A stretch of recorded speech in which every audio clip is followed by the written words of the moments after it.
আহ, এখন হ'ল দেশৰ দুখলপীয়া ষ্টীলৰ ব্ৰিজ। এইখন ব্ৰিটিছ যুগতে বনোৱা অসমৰ একমাত্ৰ এনেকুৱা দুখলপীয়া ষ্টীল ব্ৰিজ, যিখন 1935 চনতে নিৰ্মাণ কৰা হৈছিল। এই ব্ৰিজখন আপোনালোকে সকলোৱে চাগে জানে যে এসময়ত যেতিয়া জাহাজ চলিছিলে, তেতিয়া জাহাজখন আহোঁতে দলংখন দাঙি দিব পৰা অৱস্থা আছিল। দুখলপীয়া ব্ৰিজ। সেইকাৰণে এইখন এখন অত্যন্ত মানে আপুৰুগীয়া এখন দলং, এখন ঐতিহাসিক দলং, হেৰিটেজ দলং। ই ইতিমধ্যে এটা ঐতিহ্যত পৰিণত হৈছে, আৰু সেইকাৰণে শিৱসাগৰৰ দিশৰ ওপৰত থকা দুখলপীয়া এই ষ্টীলৰ দলংখন ভাঙি পেলোৱা কথাটো কোনেও পৃথিৱীৰ কোনো মানুহে সপোনতো ভাবিব নালাগে। মই যেতিয়ালৈকে MLA হৈ আছো, কাকো কেতিয়াও মই এই দলংখনৰ ওপৰত হাত দিবলৈ দিব নোৱাৰোঁ, নিদিওঁ। চিধা কথা। মই অসমৰ মুখ্যমন্ত্ৰীক এতিয়ালৈকে 5 বাৰ মেমৰেণ্ডাম দিছোঁ, আৰু মুখ্যমন্ত্ৰীৰ মুখস্থ হৈ গৈছে যে ষ্টীলৰ ব্ৰিজখন বনাব লাগে। কিন্তু কিবা কাৰণত এতিয়ালৈকে ফাণ্ড দিয়া নাই। ষ্টীলৰ ব্ৰিজখন বনাবৰ কাৰণে তেখেতে এতিয়ালৈকে ফাণ্ড দিয়া নাই। কিন্তু এইটো স্পষ্ট যে আমাৰ শিৱসাগৰৰ এই ঐতিহাসিক দুখলপীয়া ষ্টীলৰ ব্ৰিজখন, ব্ৰিটিছ যুগত নিৰ্মিত কৰা এই ষ্টীলৰ ব্ৰিজখন কাকো ভাঙিবলৈ দিয়া নহ'ব। অন্ততঃ পক্ষে মই MLA হৈ থকা অৱস্থাত পৃথিৱীৰ কোনো শক্তিয়ে এই ব্ৰিজখন ভাঙিব নোৱাৰে।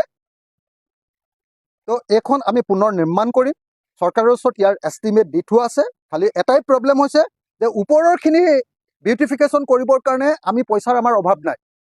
কিন্তু প্ৰব্লেমটো হ'ল যে তলৰ ষ্ট্ৰাকচাৰটো 1935 চনতে বনোৱাৰ কাৰণে তলৰ ষ্ট্ৰাকচাৰটো ইতিমধ্যে ডেমেজ হৈছে বুলি, ইতিমধ্যে মানে ক্ষয়িষ্ণু হৈ গৈছে বুলি, ইতিমধ্যে যিহেতু এক্সপাৰ্টবিলাকে কৈ আছে, গতিকে তলৰ পৰা কামটো কৰিব লাগে, আৰু সেইটো আমাৰ অসমৰ ইঞ্জিনিয়াৰে নোৱাৰে।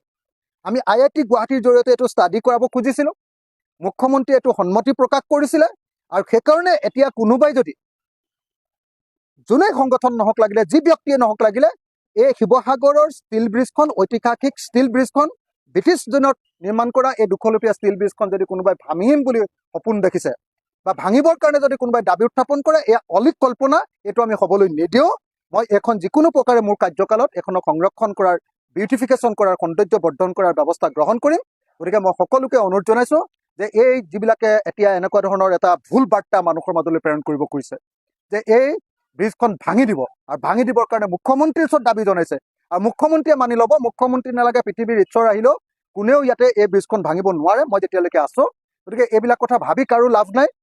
তো মই অতি স্পষ্ট ভাষাৰে কৈছোঁ। সেইদিনা মোৰ ঘটনাটো কি হ'ল, সেইদিনা মোকো মেমৰেণ্ডামখন দিছে, একদম মুখ্যমন্ত্ৰীক মেমৰেণ্ডামখন দিয়াৰ আগে আগে মোৰ হাততো দিছে। আপোনালোকে নিজে মেমৰেণ্ডামখন চাব, মই ফেচবুকত দি দিছোঁ। তলত মোৰ হাতেৰে মোৰ নামটো লিখি দিছে মোক দেখি। পলিটিকেল পৃষ্ঠপোষকতাত, শাসক দলৰ পৃষ্ঠপোষকতাত তেওঁলোকে মুখ্যমন্ত্ৰীক লগ ধৰিবলৈ গৈছে। গৈ তেওঁলোকে হঠাতে মোক দেখি তাতে তাৰ এটা কপি হাতেৰে লিখি দিছে।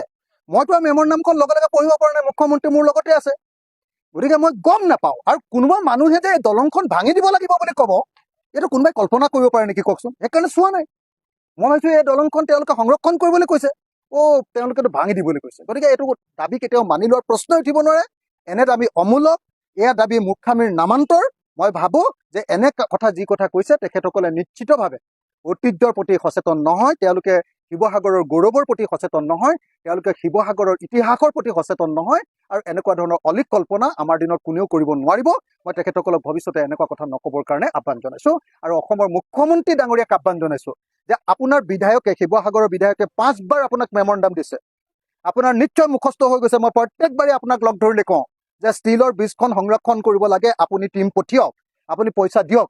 দিয়া নাই। মই অচিৰে আপোনালোকক প্ৰতিশ্ৰুতি দিছোঁ, সংবাদ মাধ্যমক, শিৱসাগৰৰ ৰাইজক প্ৰতিশ্ৰুতি দিছোঁ, মাত্ৰ কেইদিনমানৰ ভিতৰতে মই মুখ্যমন্ত্ৰীক সাক্ষাৎ কৰিম, আৰু সাক্ষাৎ কৰি এই দলংখন সংৰক্ষণৰ কাৰণে এইবাৰ জোৰকৈ হেঁচা মাৰি ধৰিম, আৰু যাতে এইবাৰ সংৰক্ষণৰ কাৰণে পুঁজি আদায় কৰি আনিব পাৰোঁ তাৰ ব্যৱস্থা গ্ৰহণ কৰিম। মানে বিউটিফিকেশ্যন কৰাততো কোনো অসুবিধাই নাই, ক'তো অসুবিধা নাই। ক'ৰবাত চাইডে চাইডে অলপ অলপ মানে আপোনাৰ ষ্টীল বা হেৰিবিলাক অলপ মামৰে খাইছে, লোহাৰবিলাক। কিন্তু আমি ভয় খাই আছোঁ যে তলটো ইতিমধ্যে মামৰে খাই গ'ল। মাটি মানে নদীৰ ভিতৰত থকা যিটো অংশ, বালিৰ তলত বা মাটিৰ তলত, পানীৰ তলত যিটো আছে বা মাটিৰ তলত আছে, সেই অংশটো খাই পেলা বুলি ভয় হৈ আছে। সেইকাৰণে সেইটো কাম, সেই ষ্ট্ৰাকচাৰৰ কামটো একেলগতে কৰি নিওঁ বুলিহে বিউটিফিকেশ্যনটো হোৱা নাই। নহ'লেতো মোৰ MLA ফাণ্ডেৰে ইয়াত ৰং চং কৰি মানুহ অহা যোৱা কৰি দিব পাৰোঁ। কিন্তু যিকোনো সময়তে ডাঙৰ ঘটনা ঘটি যাব পাৰে বুলি সেইটো ৰিস্ক ল'ব খোজা নাই। সেইকাৰণে মুখ্যমন্ত্ৰীক আহ্বান জনাই আছোঁ। 5খন মেমৰেণ্ডাম দিছোঁ। মই সকলো মেমৰেণ্ডামৰ কপি দৰকাৰ হ'লে আপোনালোকক দি দিম। 5খন মেমৰেণ্ডামত দিছোঁ, 5খন মেমৰেণ্ডামত এই ব্ৰিজখন, এই দুখলপীয়া ব্ৰিজখন, এই ঐতিহাসিক ব্ৰিজখন সংৰক্ষণ কৰিবৰ কাৰণে মুখ্যমন্ত্ৰীক আহ্বান জনাইছোঁ। মুখ্যমন্ত্ৰীয়ে প্ৰতিবাৰে প্ৰতিশ্ৰুতি দিছে, কিন্তু কাম কৰা নাই। এইবাৰ অতি সোনকালে মুখ্যমন্ত্ৰীক লগ ধৰি কাম কৰাৰ ব্যৱস্থা গ্ৰহণ কৰিম। Thank U.